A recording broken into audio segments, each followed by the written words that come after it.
Hi, my name's Orla. I directed and co-produced St. Catherine's. Hi, I'm Jay, and I did This Darling Miserable Life, and I created it and directed it.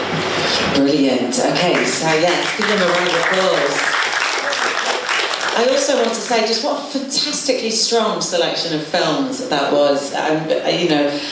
I'm one of the judges, so I've watched your films now multiple times, and every time I think that the films still get me. So what I want to know is, obviously this is a Women in Film section. We know that we've been underrepresented. And our story has been underrepresented. So why did you choose to tell these particular stories now? That is a very good question. I think for me, St. Catherine's is obviously about a group of friends, and whenever I was pitching it at the start, I always said that I think the statistic is about 7 in 8 women are sexually assaulted, and usually it's by someone they know. And I have so many friends where it can just be like a little incident or a really big incident, and like the fallout of a friendship group is really interesting to me, and kind of the different way people react and how it's so important to support your friends when they're going through that. So that's kind of where St. Catherine's came from, and the writer, cinematographer Katie, who could be here today, lots of love Katie, she came to me with the kind of idea and the script, and we were like, we really need to make this for all the women and men out there that have gone through something similar. And thank you for making it. I thought it showed a really interesting way in which everyone has a viewpoint of a situation that they're not involved in, and I think that was really well done in the way that you did that. These were a very amazing selection of films and very serious. Mine was very happy. It was beautiful as well, so beautiful. I was smiling the whole way through, it was lovely. Thank you, and yes, and that was the goal. It was to, I guess, one of the themes in the film was about freedom, I suppose. Letting out the crush inside, yelling out and running, towards the light, whatever that, and I think, we probably have a lot of that in us, and sometimes we really just want to break free from all the expectations and, in just one way, be able to do what we like. I agree, and I love the fact that it showed us in our messy, chaotic sense, which often, as a woman, we don't always feel that we can portray, particularly on film. So I thought that was brilliant, with bashed up teeth and black eyes and things as that. It was really interesting. So what did you find? What was the most challenging part of making your films, and what was the most rewarding? The most challenging part of St. Catherine's was actually really random things that went wrong on set. We had a great time filming, but we were filming in a caravan site in the middle of the Scottish West Coast Highlands, so not a lot going on there. And the caravan, the boiler broke at one point, so the cast didn't have any hot water or heating, and it was February. And then the house we were staying in, the plumbing broke, so for lack of a better word, if you needed a shit, you had to get driven to the near caravan. It was not great. The door broke, we had to call a locksmith, and they went all of the budget.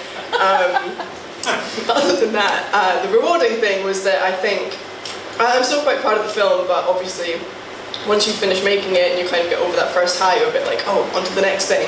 But I think the friendships I made through it, and the kind of, we all stayed there for 5 days, and it was just the most fun ever. And I think that is the most important thing about making films, is that you have a good time, because if everyone's stressed and not thinking straight and shouting at each other, then nothing ever gets done. And I think all the films that I've been lucky enough to work on, the ones that have had happy sets, are the best ones to be on and the best results. So that's the reward for me, is the friendships, I guess.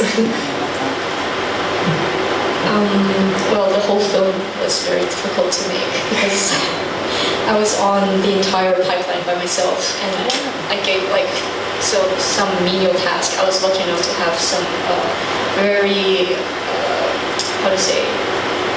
very enthusiastic people who decided to stay with me and see it through. And I say menial, but those tasks were so important for giving me, first of all, courage to really finish it, and without them I would have just abandoned. Really, I didn't know anyone want to see it through. And so I'm very grateful for that. But yes, the entire film was like a 1-year-ish progress where I saw it from pre-production, production to post-production. I'm done watching it. I've seen it so many times. Did you edit it as well? Yes. Oh wow, so okay, you've seen it thousands of times. Yeah, then, the compositing, even the music direction, I was part of it. Yeah, so it was a very lonely journey. But wow, that's an incredible feat for anybody who doesn't make films. Let me just tell you that I can't tell you how many plates you've been spinning on that. That's amazing. And we don't have much time, but before I ask the audience if there was any questions, is there any bit of advice that you would give to any filmmakers out here from anything that you've learned? If anyone was at the screening just before this, the same question was asked, and there was lots of really good answers that I'm probably just going to steal.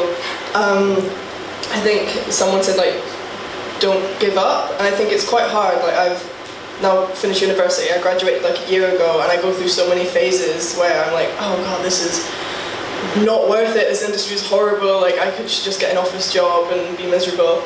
But then I wake up the next day and I'm like, oh, I love being creative, I love making things, and you should just like make things with your friends. Like, it doesn't have to be amazing, it doesn't have to be high budget, you should just like pick up a camera and have fun. And as I just said, like, having fun is the most important thing, and that's where the best art comes from. Yes, and to add to that, have fun, but work your ass off, and take your work seriously. Even if it is a hobby, you should respect your own hobby. And I think, yes, that's what got me through. Yeah. I'm going to add a new one as well that I didn't say before. It's prep. Plan, plan, plan. Prep, prep, prep. Plan, plan, plan. And then if things go wrong, at least you know what the bloody plan was. This is my idea. So has anybody got any questions in the audience? We've probably got time for just like one or two. If anybody has any questions, I can run to you and give you the one. I was going to sing to you. Run to you. Yes, up there. Okay.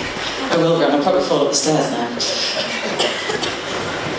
No, don't be daft. Please be fair. Please sit down. I just wanted to know, when you put what will you do with your work now? What are you hoping? How can you get feedback after this from an audience? That's a really good question. We've had Kathryn's play at a few different festivals, not all of which we've been able to go to. And I think festivals are a really great way to like meet people and just like hear general feedback. But I think the best thing to do is also just show it to your friends and family and see what they think, especially your friends. They'll be honest. I think that's what you want really, and you want to be able to learn from it. And I think, as I said, like, I'm kind of done this. As you said, you don't really want to watch it again, not because you've seen it so many times, but the best thing to do is, hear what your friends think and just learn from it. You will have made this. I mean, after like the first day of filming it, I was just like, oh gosh, I should have done all of that differently. Like, you just learn as you go. Again, the more you make, the more you learn. Is that what I'm trying to say? Yeah. Sorry, could you repeat your question? Will you put it on a platform now? And after you put it on a platform, like, I don't know, YouTube, how will you gauge feedback? Okay. How will you, when people watch it, how could they get in touch with you to tell you what they think of it? Oh, well, any social media platform, if they leave comments or even Instagram DMs, that's very helpful. And if they'd like to discuss it, that's also good. Yeah. Does that answer your question? Yeah. I guess my follow-up question would be, are your films still on the festival circuit, or are they available online to watch now?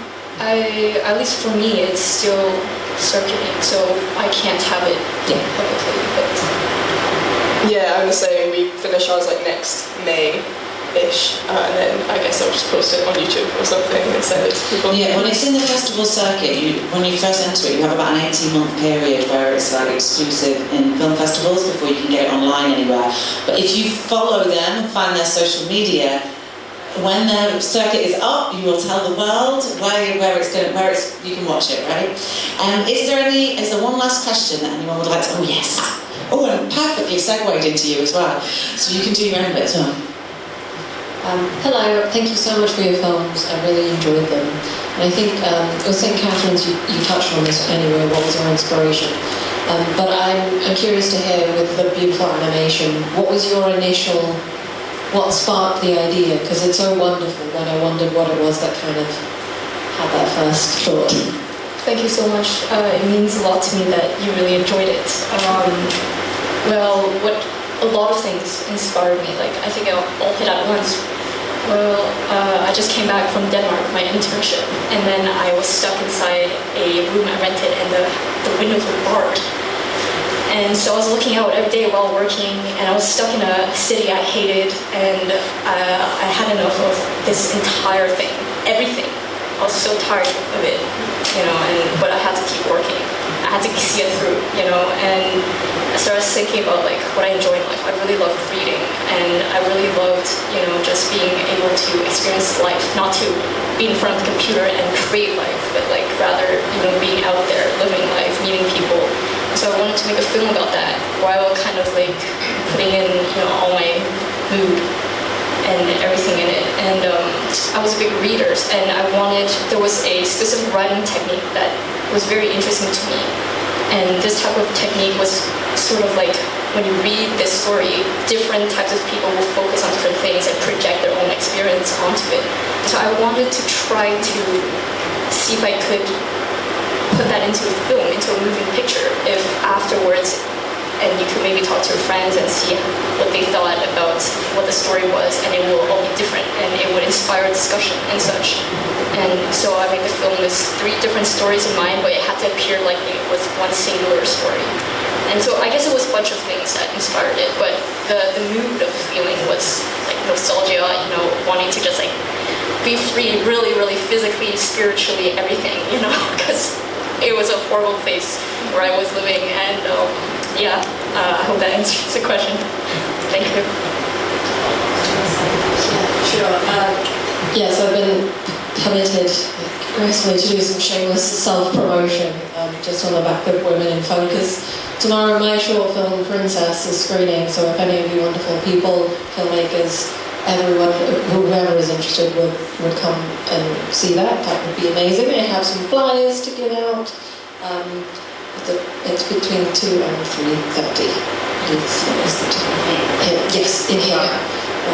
But yes, for Women in Focus, thank you so much for bringing those voices to life. Thank you. And it's a wonderful film as well, The Princess, so please do to know. Now, that is the end of this session, but there are more films coming on. So if you're into creepy, the shocking, the horror, a little bit scary, please do stay here. We have got our After Dark section on shorts in here, and feature is in the bar. Look at that. It's like I knew all along. So do stay here for those, because we've got some brilliant films. Shorts in here, features in the bar. They start at 9 and they're on till about 11. About 11ish. But please give our filmmakers a huge round of applause. And thank you all. Hopefully we'll see you later. And